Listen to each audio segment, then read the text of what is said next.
키워드는 분배니까요.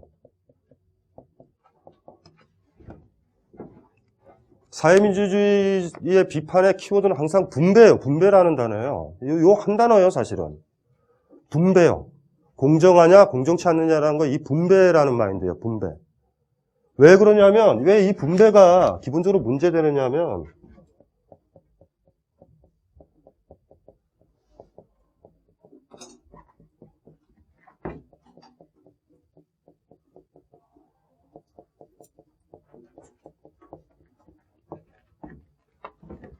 요 위계를 전제를 하거든요. 분배를 해주는 사람이 존재를 한단 말이에요. 분배를 해주는 사람.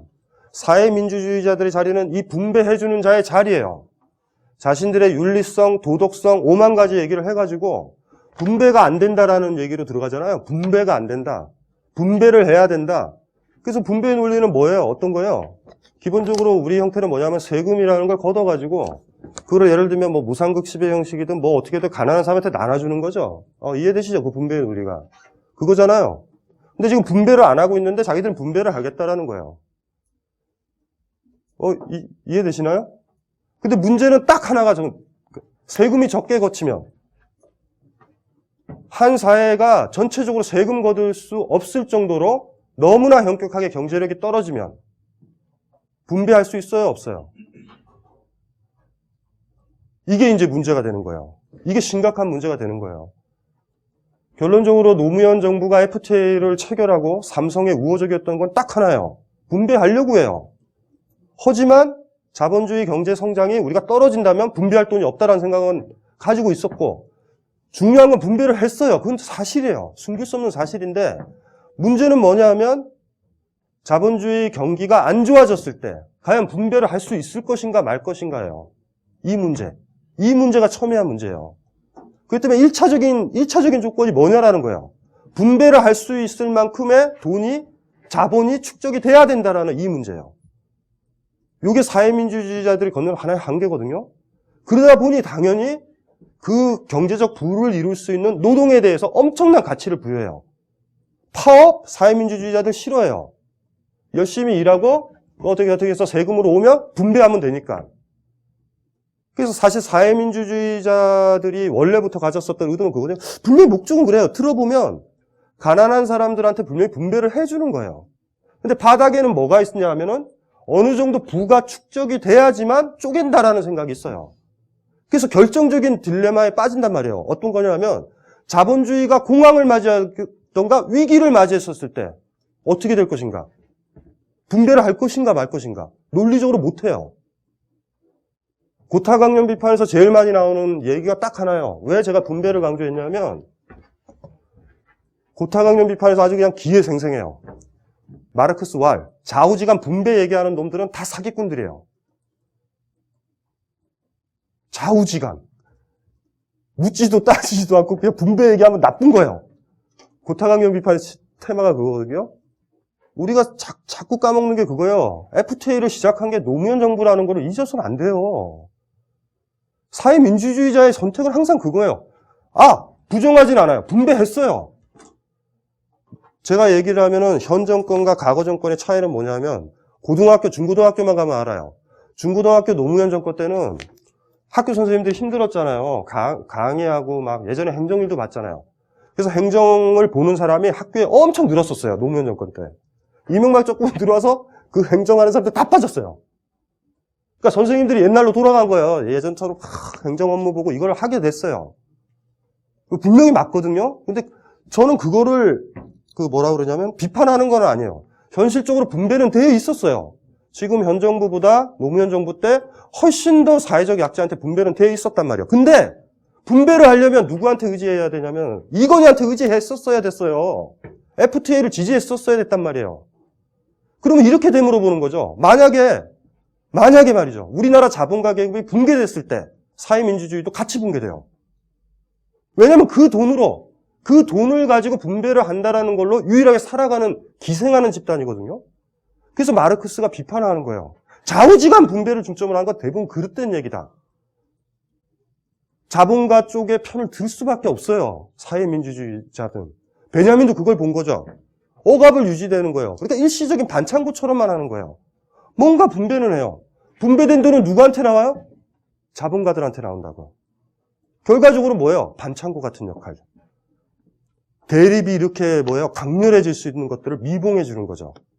이 역할을 하면서 비상사태라는 걸 모르고 그냥 지나가게 이렇게 흘러가게 하니까 베냐민이 이제 고타강연 비판을 바로 강하게 읽은 거예요. 공식이에요, 공식. 사회민주주의자는 자본주의를 극복할 수 있을까? 없다라고 여러분들이 얘기해야 돼요. 그래서 마르크스가 비판한 거예요. 이미 다 해명됐는데 왜 쓸데없는 짓을 하냐라는 거예요. 분배 가지고 해결이 안 돼요. 이미 억압적 조건이고 불평등한 조건 속에서 삶이 영위되고 경제구조가 그런데 거기서 무슨 분배예요, 분배가. 그래서 우리는 이제 경험을 해봤잖아요. 왜 우리 그렇게 훌륭하시고 지적이고 양심적인 그 전직 대통령이 왜 FTA 체결을 시도를 했고 삼성과 그렇게 긴밀한 관계를 가졌을까? 더러웠을 거예요, 아마. 근데 저 새끼 잘 달려가지고 돈을 좀 받아서 그걸 쓰겠다라는 생각이겠죠. 그 정도가 한계인 거예요, 사회민주주의가. 자본주의가 경기가 위축이 됐었을 때 사회민주주의자는요, 분배 쪽에 신경을 쓰겠어요? 자본 육성에 신경을 쓰겠어요? 자본 육성 쪽으로 가는 거예요. 결정적인 위기 상황에 배신을 해요. 조금 이따 살펴보겠지만 사회민주주의자 아이들이 노자 룩셈부르크를 처절하게 줄인 것도 그래서 그래요.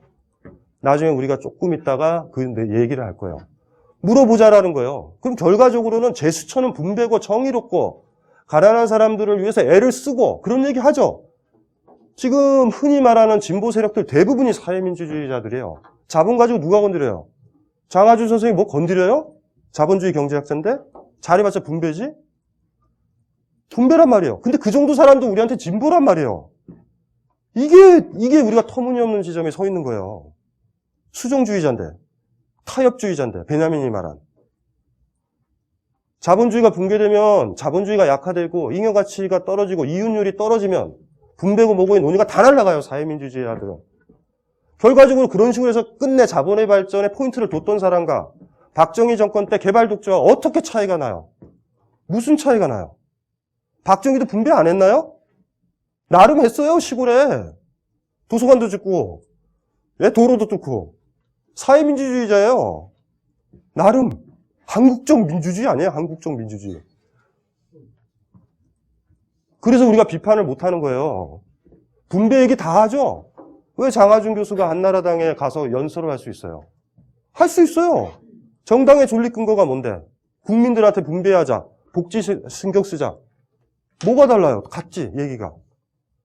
표면적인 제스처가 중요한 게 아니라 우리 결정적인 문제에 딱 여러분들이 봐야 된다고요. 사회민주주의자들은 자본의 흐름과 자본의 잉여 가치가 증가하는 것, 이윤이 증가하는 것, 그거에 기생할 수밖에 없다. 분명히 그 사람들은 분배는 외치지만 분배는 결정적으로 철회될 수 있다. 이해되시죠? 철회될 수 있어요. 그게 이제 문제죠. 막스 이후에 재밌는 철학적 경향이 있어요.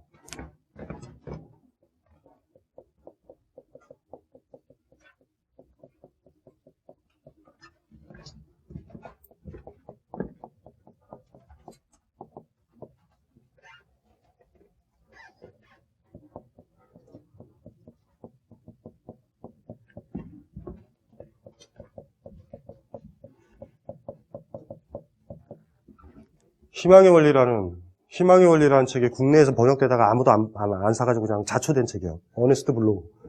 유토피아주의요. 아직도 유토피아주의라는 걸 생각했어요, 블로우는. 반면 메시아주의는 달라요. 우리가 메시아가 돼야 되는 거예요. 예, 이게 아마 막스 이후에 있죠?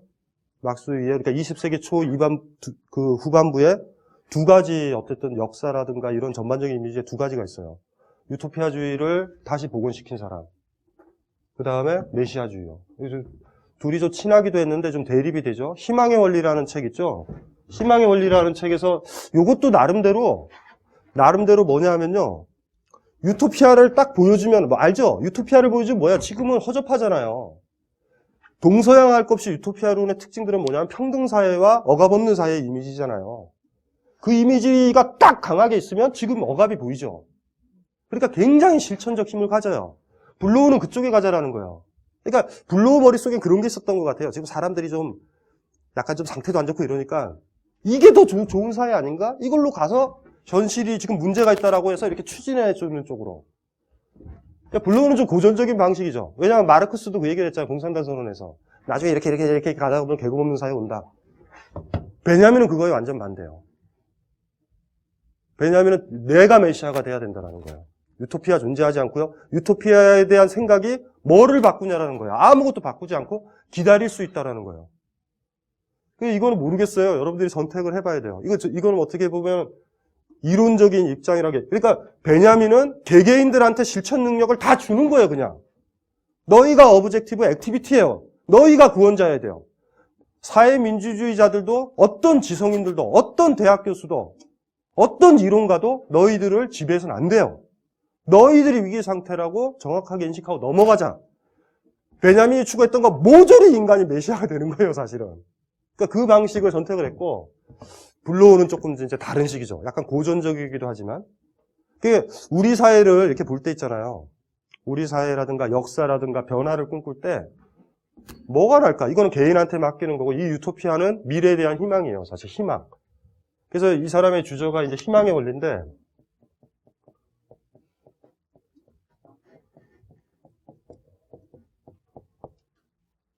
우리 두 사람을 보는 거예요. 블로우와 베냐민, 메시아주의와 저 유토피아주의.